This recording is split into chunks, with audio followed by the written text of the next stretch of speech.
जी अस्सलाम वालेकुम बहन। वालेकुम सलाम। जी बहन, आपके क्या मसले मसाइल है, आवाम को बताएं। मेरा मसला है कि मैं मेरी मेरी अम्मी अबू ने ना मेरी शादी की थी, किसी ने रिश्ता करवाया था इधर 4 साल पहले। तब तो मेरा मियाँ, जब मेरी शादी हुई ना, 2 माह तक ठीक रहा है मेरे साथ।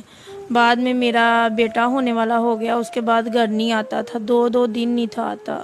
कभी सारी सारी रात मैंने अकेली घर में रहना, तो घर आ जाना, मुझे बुलाना ही ना।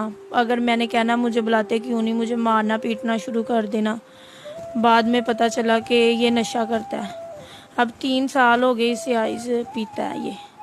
तो ना घर में पैसे देता है, सारी सारी रात कब्रिस्तान में बैठा रहता है, इतनी बुरे तरीके से मारता है, सर से दुपट्टा उतार के बाहर सड़क पे निकाल देता है। जब घर बैठ के बेटे के सामने ऐसे काम करता है, मेरा बेटा जब बाहर चले जाता है वो भी है उसकी नकलें उतारता है।